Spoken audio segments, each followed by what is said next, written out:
Hey, what's up? This is Chef David Olson with Live Fire Republic. We're here in Holland, Michigan. We're with Grilla Grills. I couldn't be more excited. We have a phenomenal Father's Day feast today. I'm with my guy, Chef Drew from Grilla Grills. We're gonna throw down today, man. It's time to do it, man. Welcome. Thank so you. excited to have you here, brother. Thank you. Sweet. So, let's do this thing. What do you want to do first? Well, I'm super excited. Let's talk about what we actually have to prepare out today. So Awesome. we're gonna do a beautiful Moroccan-style rack of lamb. We're gonna pair that out with a homemade parsnip puree, Sweet. the sounds of the trains in the background, and we have a smoked cherry Manhattan that I know you've been working on. You're gonna craft and share with everyone right here. Yeah, in the it's video. going to go super well with your lamb, and I can't wait to check out that rub. You were telling me earlier you used to live in Morocco, is that correct? Well, actually, I've cooked on just about every continent but Antarctica. Sweet. And my You wife, gotta work on that. my wife and I have spent a fair amount of time in Africa cooking. And one of the recipes we brought back was this beautiful Moroccan, North African rub that goes phenomenal with chicken, with pork, in particular with lamb. I'm gonna walk folks through that recipe here today. That sounds amazing, man. Great, Really dude, cool. great. Well, I'm excited. Should we get in, get after Let's it? do it, man. You want to fire this puppy up for Let's you? fire up the hot plate. We're gonna start it actually with the parsnip puree. And really the idea today, Drew, is to have a scaled up and amped up meal for dad. It's steak and it's potatoes, it's just lamb and parsnips. Right on. Right, so what we're gonna do is we're gonna start with the parsnips. We've actually parboiled these. You parboiled these, they're beautiful. And now what we're gonna do is we're gonna take the parboil, and you wanna share with them what parboiling means? Sure, man. So you pretty much, when you're parboiling something, you're parboiling and you're getting it ready to go. Essentially in the kitchen, we have something called mise en place, where it's to put into place. If you parboil something, you're cooking it to just under that point where it's completely done, like 3/4 of the way through, and then it's ready to pick up on the line or at the last minute if you're having guests or whatever the case may be. It's awesome. You did a Yeah. beautiful job in those parsnips. So Yeah. some we have here, we have a couple pounds of parsnips. We've peeled those parsnips. You've chopped them into about 1/2 inch size cubes, parboiled them to about 3/4 of the way done. We're gonna put them inside of this pan here over the hot plate. We're gonna do that with a bit of whole milk. We have some cream, some Parmesan, a little bit of butter, some garlic, olive oil, and we're gonna then blast it inside the food processor, puree it out. It's gonna be like a souped up mashed taters for dad. Sounds delicious, man. Ready to That do it? sounds delicious. Yeah, sounds great, brother. I tell you what, I'm gonna jump off. You're gonna do the lamb thing. I gotta get some things for this cocktail ready to rock and roll. I'm gonna come back in, try this lamb when it comes off for the rest, and we're gonna drink some awesome drinks, brother. Let's do it. Thanks so much for being here. I'll see you in a second, bro. See you, buddy. Yep. Okay. All right, guys, so let's check this out. We're gonna start right now in on the parsnips. Why? The process of getting moving here, we want these boiling while we're searing off the lamb.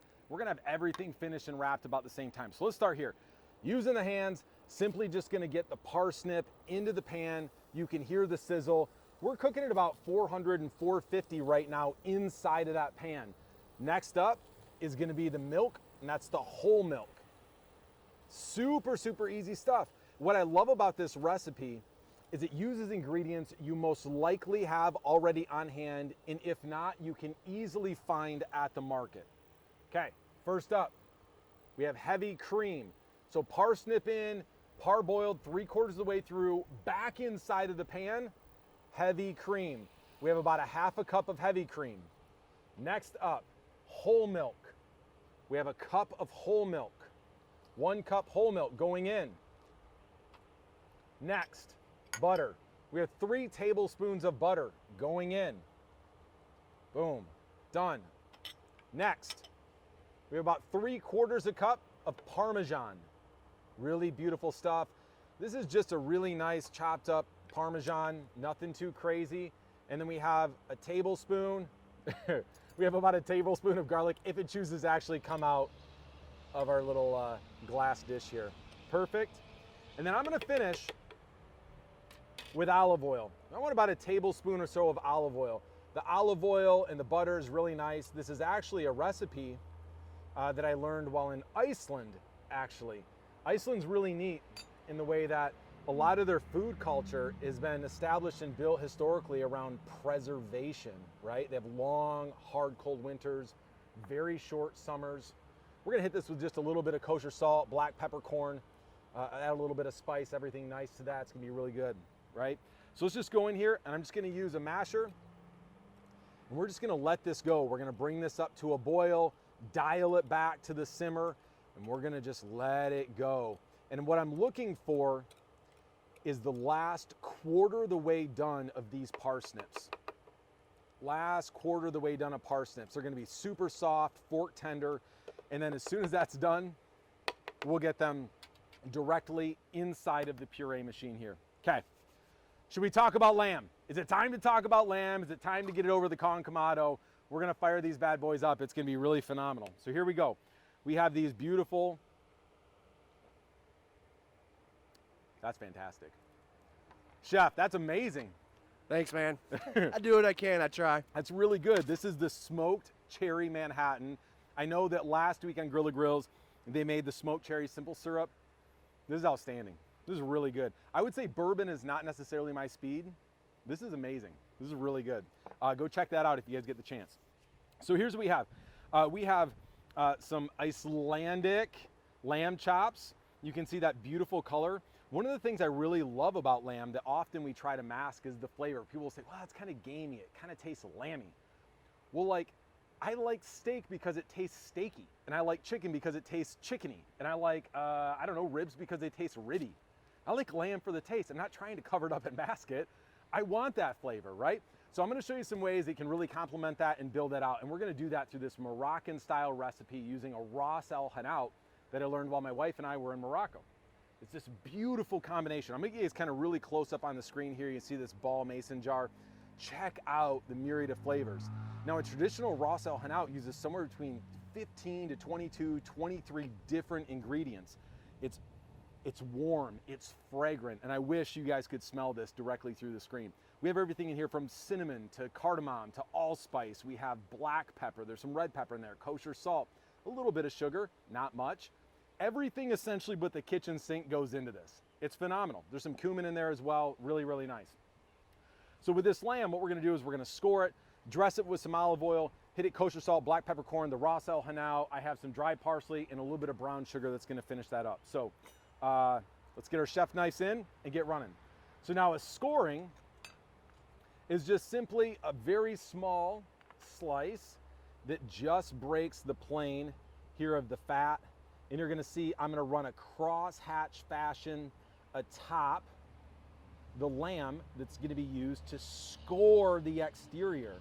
Now this is really nice because it's gonna assist with the cooking process, and secondarily, it's gonna help us build more flavor. There's even more surface now for all of that rub and the oils and the spice and the smoke from the Kamado and that charcoal to jump right in there. Really, really beautiful stuff, and it's gonna look great in presentation. So, not a bad deal.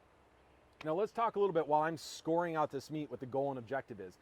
So this lamb has been resting under cover until room temperature.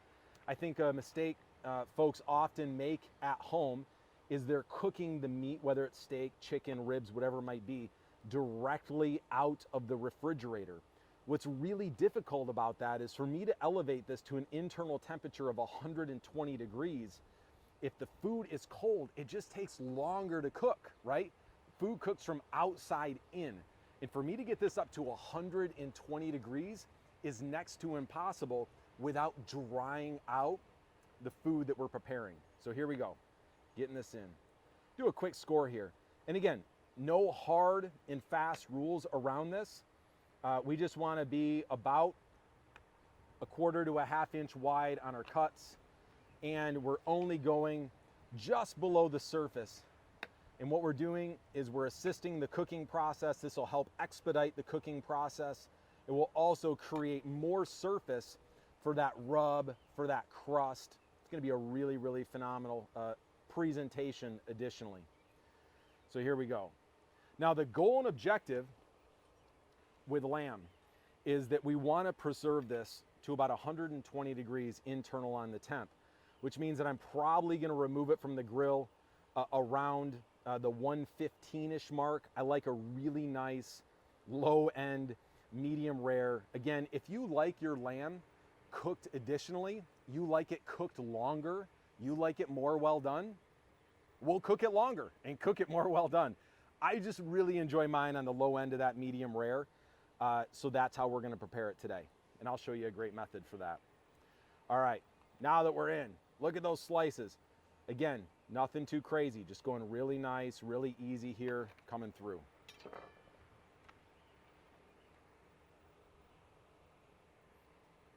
we could have a problem. We'd have a problem by the end of the segment. That's far too good. All right, getting back in. We're starting to get a boil right now. And you can kind of see what I'm trying to do here, and what I'd really encourage you to think about at home is think about the period of time that it takes to get all of your food to the finish line. And what I know is these parsnips are just going to require a little bit more time than the lamb. So I start with the parsnips first. And again, you can kind of see that we're getting this crunch in here. Let me get my, my trusty spoon device to get these back in, right? And this doesn't have to look pretty, guys. That's not the intent. This is all gonna go in the pureer here in the food processor in just a moment. And it's gonna be hit pretty hard. So this is really gonna end up a really beautiful, smooth, and soft dish once it's all done. But you can see, because we parboiled these, we do a couple different things, but primarily we're cutting down the cook time inside of the milk, inside of the butter, inside of the olive oil, seasoned really beautifully with that salt and the pepper and that Parmesan, just preserving as much of that liquid as we can. There we go. That probably needs about another 5 minutes or so, and then we're gonna get it inside of the food processor. So let's get back here. Here we go. Time to get the lamb going. We're time to get down to business, and what everyone wants to see is the 450 degrees of fire-breathing beauty inside the belly of that Kamado. And that's exactly what we're gonna do. Trusty paper towel. Here we go. So olive oil on. Let me grab my extra spoon. If I had an extra spoon. Here we go. Move the garlic from this. And here we go. Olive oil on. Now, one of the things you're gonna see me doing, I certainly could be using this brush to brush on the olive oil, but I'm not gonna be using all of it at the moment. And what I don't want to do is infect the olive oil with the raw meat. So I'm spooning first on the olive oil to the lamb. Get it really generously, really generously. And now, because I've used the spoon, I can set the olive oil back, and it can be used later in application throughout our cooking process. Now, just keeping an eye on this. I don't want the bottom to burn, so just keeping an even rolling heat going here. And now we're just gonna let the parsnips steep. We have a very hot boiling liquid. We're gonna allow the remainder of the cooking process for these parsnips to continue in the period that we would call the steeping. This is the hot liquid, no heat coming from the hot plate, and those are just gonna finish warming to temperature, okay? All right. Kosher salt. I like to go a little heavy on the salt. Your doctor may not agree with me. Consult your doctor before using as much salt as I do. But here's what I would say. Often at home, we make the mistake of under seasoning. I mean, it's probably the #1 thing that I find at home cookouts that we do is we under season. It's such a shame. This salt really brings out the natural beauty and the flavor. I love this combination of kosher salt. And really, frankly, there's a lot of people that might comment here and they're gonna say, listen, lamb steak needs nothing more than salt and pepper, or salt, pepper, and garlic, or just salt. Listen, do you? You love just salt? Forget the next steps that are coming, right? I'm gonna show you how to tune up lamb. It may not be your speed. You may have a different speed about that. Go with just salt if that's what you love, right? That's the beauty of cooking. We're gonna hit this up with a little bit of pepper. Nothing crazy, just get a good dosing here. There we go. And next up comes the good stuff. So this Ras El Hanout is such a beautiful spice. We talked about it on the front end. It just has this bright, this kind of burnt orange type of coloring. You can see the sparkle in there of the white sugar. Again, you have things in there like paprika, you have cumin, you have allspice, you have cardamom, you have some coriander. And then just look at that right atop the lamb. How pretty is that? Isn't that amazing? It's so fragrant. You have some of these toasted seasonings. And I should mention roasted garlic. The cumin in here has been previously toasted and then ground down. This is a recipe, like we had talked about, directly from Marrakesh. What a beautiful country that is. And the way they treat lamb is just so amazing. I don't know if anyone prepares lamb better than they do in Morocco, in Northern Africa. Just really phenomenal stuff. So I'm gonna go a little heavy on this, and check this out. There's a really nice dosage. You can kind of see the scoring that's in there, and you can see now how I've increased the surface area for the seasoning, right? We're getting now in between what's happening there within that scoring. Next, brown sugar. This is a light brown sugar. I don't think you need to go really heavy with this, but I'm just gonna tune this up. And what I really like about this, we're now getting the salt, we're getting the pepper, we're getting a little bit of heat, we're getting the fragrance, we're getting that earthiness. And what you're doing by additionally adding on this brown sugar is we're gonna do some caramelizing on the exterior of this lamb. It's gonna be just phenomenal. I'm gonna show you too. You guys are probably noticing, you're saying, look at all that seasoning that's sitting down on the board. Just wait and watch what we do here. And then this is dried parsley. Very common ingredient in Moroccan dishes, dried parsley. It also adds a really nice pop of color. Not a ton of flavor, a little flavor, some really nice kind of fragrance on the dish, but it's really, really beautiful. So let's get this kind of nice and packed in here, right? I wanna pack this in. So I'm gonna press it down into the board. I'm gonna spread it apart, I'm gonna roll it around. I wanna get this rub all in the cracks.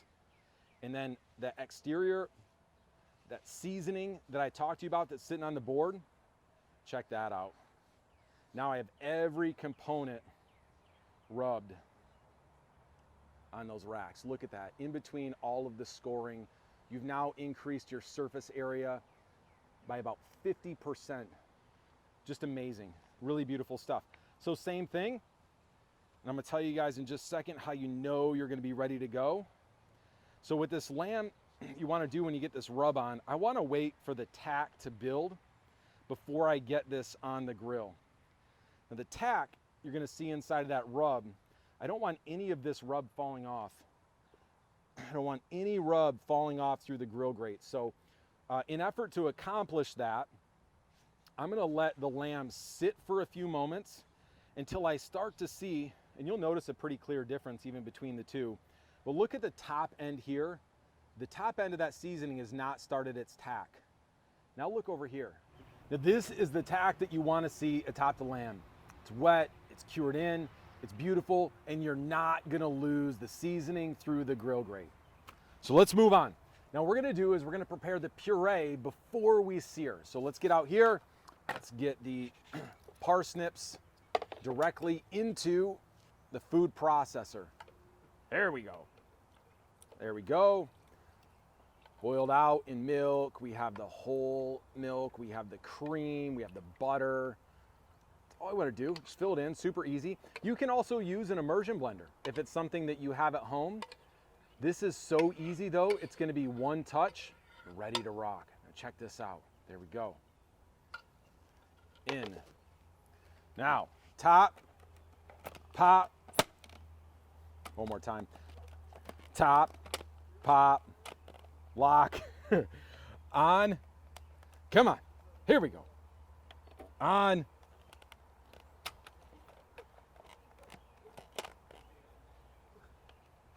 On.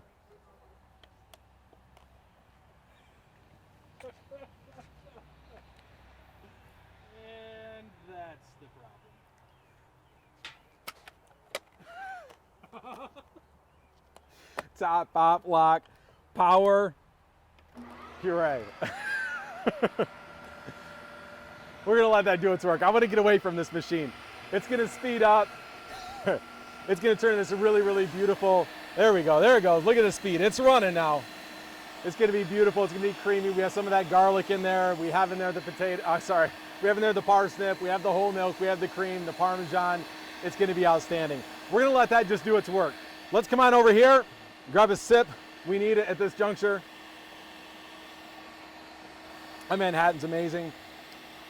Let that do its work. Let's get over here. Grill's open, grill's ready to go. We're about 450 degrees right now on that grill grate, and we're just gonna let the puree do its thing. So here we go. Lamb. Tacked. Isn't that amazing? We should probably come in here, and what we'll do is we'll listen to that sizzle. Here we go. Here we go. On. Beautiful, so nice, so easy, delicate. Nice press in. Here we go. Round 2, racks 3 and 4. Listen to the sizzle. Here we go.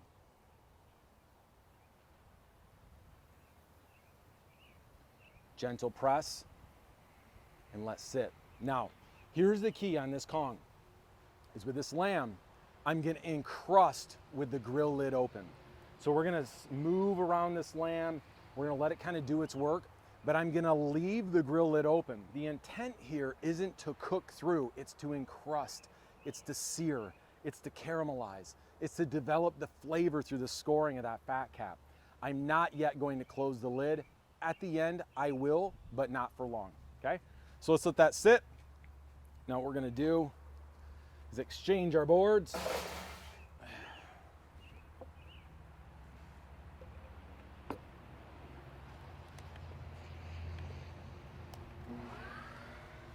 Back on.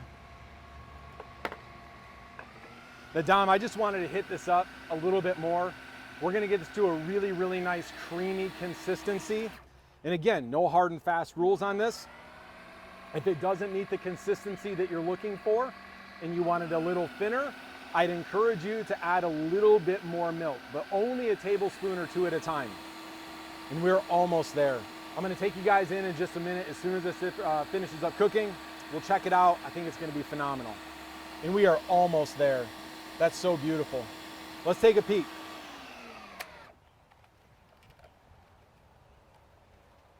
Little chunky on top, huh? There we go. Not shabby. It needs to go a little bit more. That's not bad. Has a little bit of a porridge consistency at the minute. What I'll probably do is add just a little bit more milk to this, probably about half a cup, and we'll let that puree out to finish in just a minute. Let's get back to the lamb. Okay, so you're gonna start to get some of that essence now. You can hear that smoke going. You can see the fire. Now this fire, what's happening is the fat is dripping, and it's not gonna take long. Look at that crust already starting to develop. Isn't that amazing? How beautiful is that, Don? It's gorgeous. It's amazing, right? It does not take long on the Kong. And the lamb, again, it's super, super delicate in terms of the protein. Look at that. How amazing is that? There we go. Now what I'm gonna do, as soon as we start to get some of that caramelization off the top, that's the brown sugar, it's the white sugar inside of the lamb, I'm gonna get it over to the sides of the grill. Over to the sides to finish. That one has just a little bit more to go, not much, but I want that really nice encrusting and caramelizing to take place. We gotta be pretty attentive at this component of the cook to the lamb. I don't wanna overcook those sugars. You don't want that, that burnt taste rolling around in the back of your tongue. So on the front end of this cook, it's really important. Let the encrusting take place. That's 450, 500 degrees at surface level. And then I'm simply going to roll over the lamb. Let's get one more shot at it here. I'm gonna roll the lamb over onto its backside at the edges of the grill to capture the indirect heat that's produced by the Kong. Again, this is all about controlling temperature and time. Now you'll also see, I wanna protect these bones. A lot of people will wrap the bones, they'll use like a tin foil. You can certainly do that, you're welcome to do that. I don't think it's necessary if you treat your lamb the right way. Let's get that a little bit more. This one I think needs to finish just a little bit more. So we're just getting that crust, and what's happening in there, you have that cardamom, you have the sugars in there, you have the cinnamon that's really, really fragrant at the moment as you're cooking through, and that's what I want. Check that out, I'm gonna lift this up, Don. Check this out right here. That's the crust you're looking for on lamb. Isn't that amazing? That's beautiful. And then simply what we're gonna do is we're gonna take it away from the heat. And because there's this massive surface that's available on the Kong, I can start to get this now away from the heat that's taking place below. So this is what we're using to indirectly and slowly elevate the temperature of the lamb. Now when I look through, what I'm looking for, I want to get right into the fat there. You can see we're already up to about temp there. And again, already about up to temp. That one needs a little bit more work to go. This one, a little bit more work to go. A little bit more. That'll settle. I'm touching the bone on the back side there. That's why it looks a little bit higher than it should be. Okay. These two require a little bit more. These two are almost done. Because we're preparing this at a room temperature, you're not needing to cook the lamb for an extended period of time. So I'd say probably another 3 to 5 minutes on both of these. Just let them go. They'll slowly elevate the temperature. They're sitting here on the edge, absorbing heat, probably about 350, 400 degrees. It's not gonna take long. So we'll just let those bad boys cook away. I don't even think they need the closed grill lid at the moment. So here we go. Back here to the puree, the fun stuff, because everyone shows up to TV to listen to the puree go. So perfect, a little additional milk. And again, you guys have to test this on your own. I need some additional milk. It's not a problem. The recipe calls for about a cup. I cooked mine a little bit longer than maybe normal inside of the hot plate, so it reduced that liquid. Here we go. Let's get it down. Puree one more time.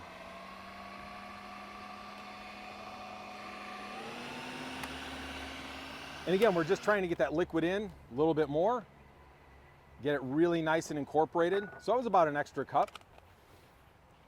Puree to finish. So here we go. Maybe it's time that I bring back in Chef Drew. Chef, how's the beverage going, man? Oh, it's going great. What do you think I've been doing this whole time you've been working? You want to come over here and yell with me over the puree machine? I thought that'd be awesome for us to do. Yeah. That'd be a good time. Exactly. These things, that's why I've been cooking forever. And it's like, I don't know. These things are always so loud. I wish they could come up with one that wasn't quite so loud, but what are you going to do, right? They could come up with it. That wouldn't be any fun, right? Oh man, these look amazing.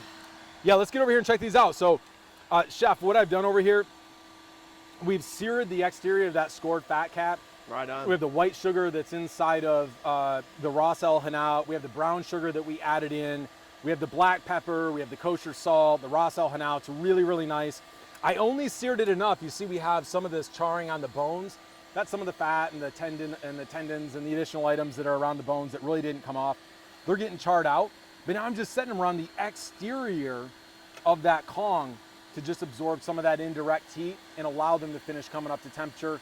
And I'm looking somewhere 110, 115-ish to take them off. Get to And that we'll let them. rare, medium rare kind of point at the rest, I guess. And then we got a great crust on these, man. Oh. I'm sure that score too is gorgeous. It got those spices down in there real nice, so it penetrates that meat a little bit. It looks amazing. Well, what we did is when we scored, we actually not only seasoned the exterior of the lamb, but we bent the lamb back, that raw lamb back, and rolled it around in there. Oh, nice. And I think what we do with that is we get an extra about 50% of seasoning into that. It just has so much more room for seasoning, for texture, for taste. I think it's really amazing. That's huge, and then half your seasoning doesn't end up all the way down there, which happens so many times, you know what I mean? That's exactly right. Right?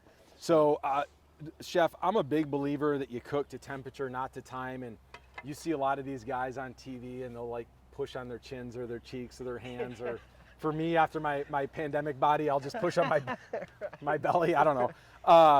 But, you know, we have this instant read digital thermometer from Grilla. Yeah. We're getting pretty close there. Oh, We're yeah, for about sure. 95 there on the mid guy. This one was a little bit more. That one's getting pretty close. Yeah. I'm also getting some read from that super hot grill as well. But we have probably about another 3, 4, 5 minutes on those. Let them come up to temperature. And lamb's one of those things I'd rather almost kind of undercook and then put it back on if I need to. I mean, it's so easy to turn that meat gray, right? 100%, and it does it like that. I don't know what it is about lamb. I love lamb. It's one of my favorite things. It's very delicate, and you're absolutely right. If in doubt, pull it, rest it, cut it, and see. You can always stick it back on there. It's never a problem. I've had to do it 1,000 times, but early is always better. You're absolutely right. And if I've undercooked, I mean, another thing people can think about at home, if you've undercooked a lamb, you're like, oh man, that needed an additional, 5, 10 minutes or whatever. You can always cut them into individual chops and then throw them back on. Absolutely. That's an option too. You That's see a that? great idea, man. When you think about it, if you're having a party, lamb lollipops are always a hit, right? So if you've got a array of people, there's some like it rare, some like it medium, whatever. You're right, just grill everything off to rare, cut them down, then stick the ones that want them a little bit more done back on and serve them and you're good. Easy breezy, man. Right? Easy breezy. So we're so close on these. Maybe what we should do, what do you think? Should we take one of these off, cut I think into it, so. see what it looks like? Yeah, most definitely. Kind of like that one, kind of like this one. That one's nice. Let's go Yeah. with this guy here. Cool. Man, I want to go with all of them actually. They all look pretty darn good. Let's just get them there. We'll roll on the back side. We'll tune these up for a little bit faster cook for these other guys. Let's get them through. Let's see what we got. This will be a good temperature check for us, right?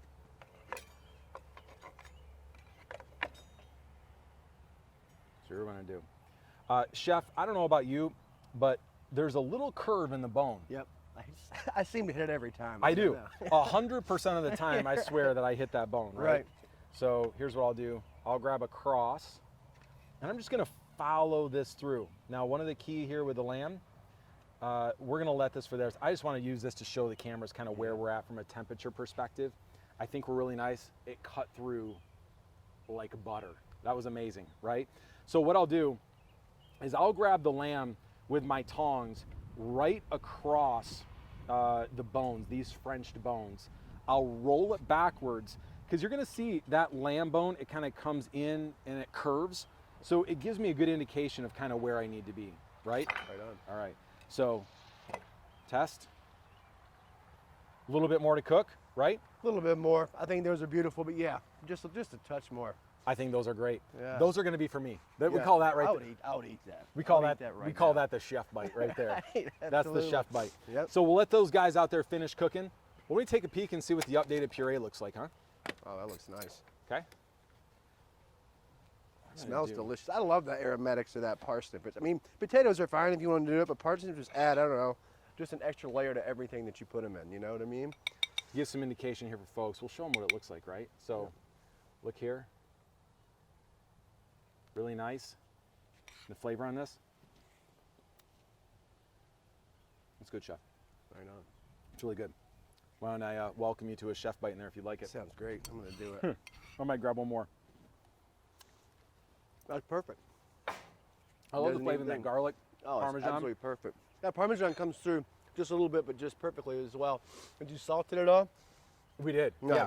And that's the nice part about the Parmesan. Yep. Oh yeah, Parmesan always adds such a beautiful amount of salt. So I always am very careful when I'm using Parmesan cheese not to over salt because that Parmesan will definitely pick up where the salt leaves off. You know You're what I exactly mean? right. So. Exactly right. Okay. Well, this lamb is getting there, man. It's so close. Lamb is one of those things where I always get so excited to pull it off the grill and get it going. Now is kind of the period where I get to do the thing that I like the most, chef, is just sit out here and play with my meat on the grill and let everyone know who's the boss out here, you know? Absolutely do. What kind of cook would you be over the grill, like if you weren't constantly moving your meat around? Or Oh, that's my favorite. This is your favorite? Oh my Awesome. God. Mine. When I was in the chef in the kitchen, I would always work saute. Would never fail. My grill guy, the entire shift, we would just be getting railed out the whole night long. He's over there when he didn't have to be, just clicking those Exactly. things around. I was like, dude, what are you doing, man? It drives This is everyone driving me nuts. crazy. Attention! Grill guys over here. We have grill guys. We're clicking our tongues. Problem is, I walk through the warehouse here sometimes too. If I'm, doing something or grabbing a pair of those, and I'm letting it find myself, I'm just like, Oh, you're that guy now. breaking my own rules here. Right now. know. Yeah. You're that guy now. So with lamb, do you want to talk to him a little bit about, this is super important. Obviously, we took these guys off. They really needed probably a rest of another 5 to 7 minutes before we really carved into them. What's the value, chef, of allowing this meat to rest between the time that goes from the grill grate to the cutting board? Well, it's invaluable because, and I talk about this a lot. First of all, this cooking temperature is going to raise another 5-10 degrees dependent. Secondly, internal temperature. of the internal lamb. temperature. So that would make my general rule of thumb is, and some people differ, I say anywhere from 5 to 7 degrees prior. If I'm probing it, Yep. I want to yank it because it's going to continue to rise. Also, in that 5 to 10 minutes that you're resting it, all of those juices that you've worked so hard to cultivate and keep in there, Yep. they've got to absorb back into the meat. If you rest it and you cut right into it right away, as you well know, it's Yep. going to spill out all over the board, and all that effort was, for nothing really. So. And not to get too technical, but what happens during the cooking process, and this is what I think we're describing here, is these proteins need to reconstitute when they've cooked. So when you cook, imagine the proteins, this meat is going to tense up on the inside. And when you take it right off of the grill, that tensed meat, when you cut it, releases and all the juices go everywhere. So by cutting it after 5 to 7 minutes, you allow those proteins to widen out, to reconstitute, and when you cut, you maintain 40, 50, 60, 70% more juice inside of the protein, inside of the meat, not on your cutting board. So important. Absolutely important. Critical. Yep. Well, I think we're right about there. I like the touch of it.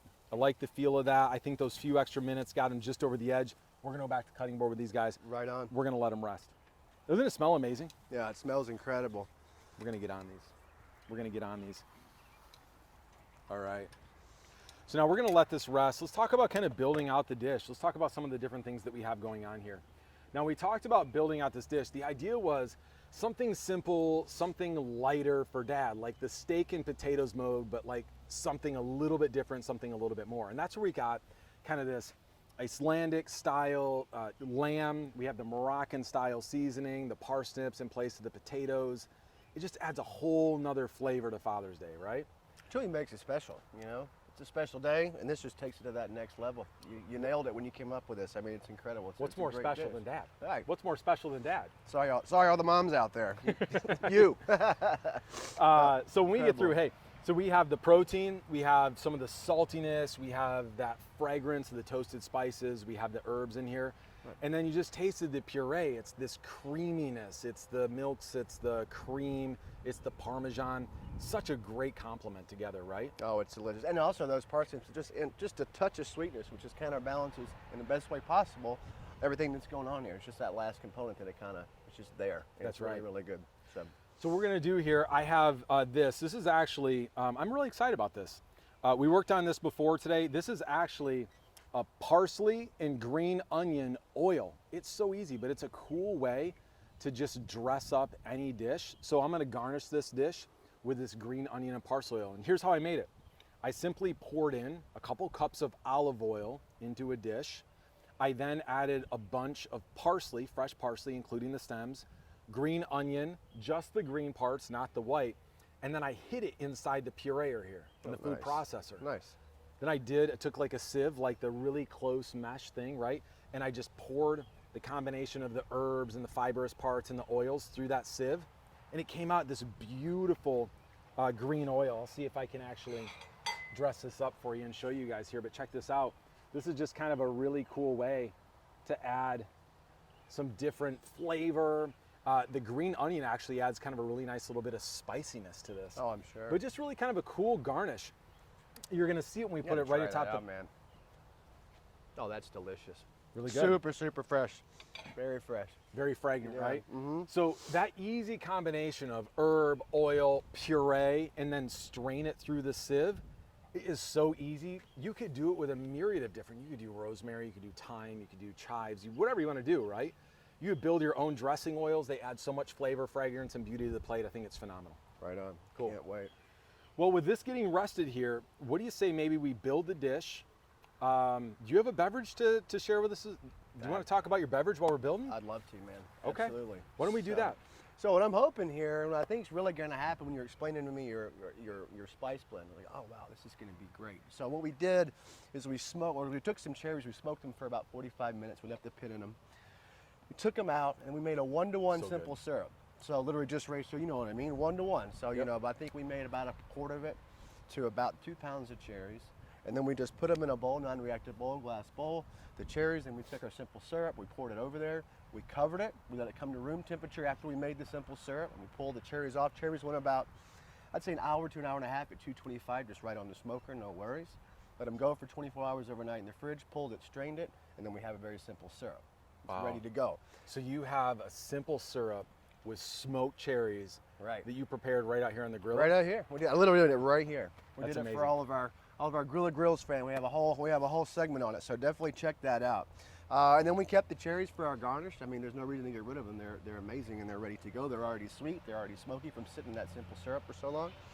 And then all we're gonna do is just make a typical Manhattan after that. All right, so we're gonna use 2-to-1, 2 ounces to 1 ounce of, in this case, you really should be using rye. We have bourbon laying around, so we're gonna use bourbon today. Vermouth, 3 dashes of bitters. We're gonna stir all that together. We're gonna use our cherry as a garnish. We're gonna strain it out. And then something I like to do, you don't find this in any recipe, but I do it every single time. I just take a little bit of a peel of orange and just get those essential oils in there, right there, as you can see. And that, for me, just adds like a beautiful level of complexity. I also think that's gonna work a lot here with that cherry, and especially that orange with some of the spices that are in your rub. It's gonna work beautifully with the combination of those. Orange is such an often used component in dishes in Morocco. Right. It's gonna be such a great complement, not only for the lamb, but also for the parsnip and the puree. So. And I'd say, I said it before on this, just like moments ago, like I'm not a bourbon guy. Like I'm like a craft beer guy, right? I'm here in West Michigan, I'm a craft beer guy. It is what it is. Unapologetic about that. This is money, man. This is super, super good. I like it. I like it a lot. Where can actually, if I wanted to do this back at home, like where could I find the recipe for that? I just posted it. Just grillagrills.com. We're right there. Really, grillagrills.com. Go get the rest. I'm telling you, Yeah. this thing is money. Yep. Smoked cherry, simple Smoked syrup. cherry, simple syrup. The recipe is there for you, and the recipe for the drink is also there for you. You can sub out really any kind of any type of Manhattan that you have. I find people are very particular about their Manhattans. If you use your own recipe, no problem. Just take your own recipe for your basic Manhattan, use that smoked cherry garnish, and put 1 bar spoon of that smoked syrup in there, and you're good to go. So very, very easy. Oh man. And here comes the finishing salt. I'm gonna shut up and watch this thing happen, brother. All right. We're gonna get into this? Yeah. All right, now here's the test, right? So we've let these things set for about 5 to 7 minutes. We showed folks, like, listen, you can cut through this. This is a chef bite for me. I love the way that we cook these things out to Absolutely. temp, right? It's probably needs to be a little bit more done for most folks, but this is a great way to test. If I were at home and my guests wanted to see these done a little bit more, it's so easy just to take these. Look, I'll show you here. Look after we've rested them. Is that not perfect? There it is. That's perfect. It's exactly what you're looking for.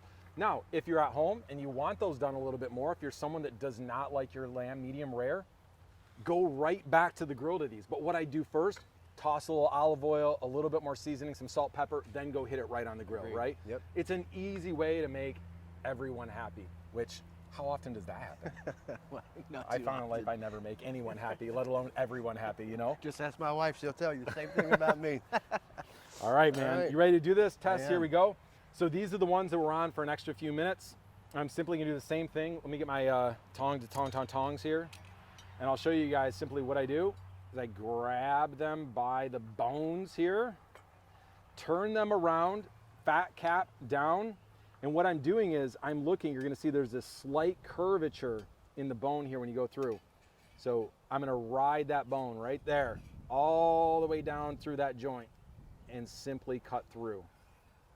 And here we go, the test. How'd it go? Money. Perfection. Straight perfection.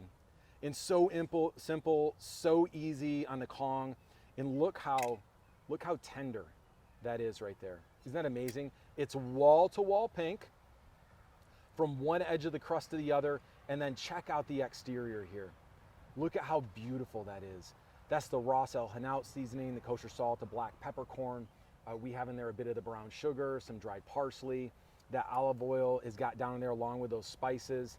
And then you come back in this side, it's just medium rare. It's perfect, man. beautiful. It's so money. So easy, right? So let's do this. Here we go. Let's get some bites going for us here. What do you think about that? I've been waiting. This is why I came back. You didn't come back for the drinks, you came back for the lamb. You're exactly right. So I'm gonna give you the honors here. Check out Right that on. crust, isn't it amazing? I'm gonna give you a meat cheers here. Cheers. There we go.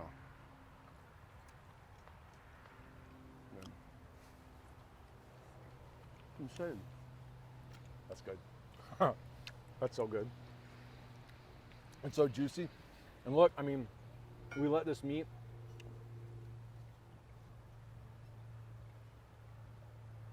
Look at that.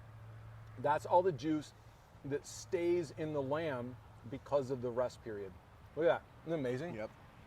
It's crucial. Usually I'm like, oh, bite it and try it. I gotta finish this. And you know what part I love the most? Is the fat.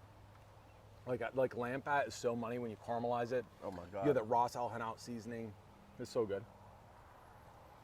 You nailed it. You absolutely nailed it. Great use of salt too. Perfect. I think what we should do So good. is just take the rest of this segment, just literally to film us eating.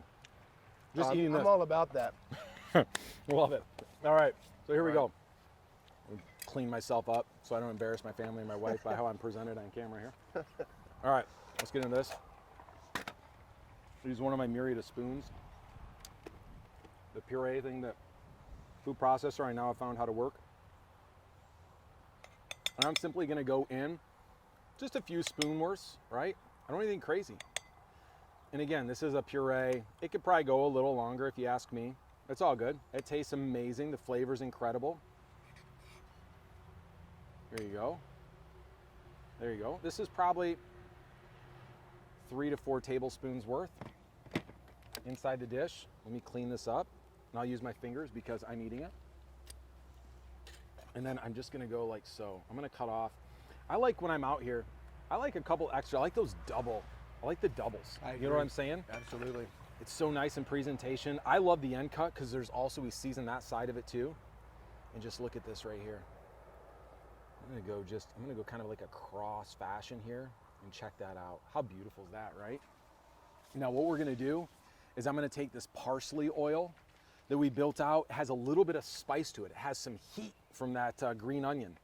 Let me get this off, there we go. And look what it does. How cool is that? That contrast of color is absolutely stunning, don't you think? It's amazing. Right? There we go. I'm gonna hit this up now with a little bit of pepper. We also quick pickled some shallots. Chef, do you want to talk real quickly about the shallots you quick pickled? It's such an easy process, right? So easy. The proportions we'll get to you, but it's basically you're taking, in this case, red wine vinegar, a little bit of water, some sugar, and some salt. What I did is brought it to a quick boil. As soon as it hit the boil, I just made sure everything was dissolved in there. Yep. Took them straight off, put it in a non-reactive container, in this case just a plastic cork container. Poured it over our sliced shallots and I covered it. Let it come to room temperature, and I just stuck it in the refrigerator and it's ready to go. Just It's quick, so quick, easy. It takes 2 seconds. Yep. It's so easy. Take a look at this. How beautiful is that dish? And we're gonna finish it with a bit of lemon, right? Now, if I were in Morocco, I'd be using preserved lemon. I don't want to talk about preserved lemon. That's a whole different segment. But all I'm gonna do is take what I affectionately call a knuckle scraper. It's exactly Is this what you call it? Is there another name for this? No, there's not. Okay, I take the knuckle scraper, and I'm just gonna get some lemon on there, right? What I think the lemon does, and you get this beautiful bit of the zest here, is it really just helps and cuts through the fat. It has this really nice fragrance. Just beautiful stuff, really nice.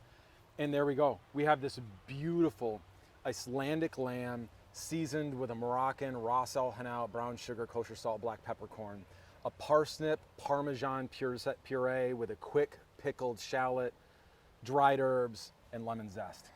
Just incredible. There we go. You nailed it, Chef. I got to tell you, that's some of the best lamb I've ever had. Thank you for that. You bet, man. Thank you so much. This has been so much fun. I love being out here. I love cooking in Michigan more than anywhere in the world. We have access to so much fresh produce. There's so much culinary talent in this area. Home to companies just like Grilla Grills, family-owned companies doing super amazing things. And here you and I get to collaborate, create amazing dishes, drink Manhattans. If I have another one, it's going to set me on my seat here in about 5 minutes. Well, you're in luck. It's going to have to happen. We're going make to have to do it. Now that I take that as a challenge. I love challenges. So now that you say it, I'm making you another one. Okay, that sounds good. All man. right. Well, that's good. Well, it was awesome. Thank you so much for being out here. Thank you for everyone at Grilla Grills for having me out here to cook. I couldn't be more excited. They're the same grills I use at home. Grills we're using here. We're throwing down, creating amazing dishes all summer. I can't wait to do this again. Right on. Sounds great, brother. Thank you so much. See you, man. See ya. See you guys.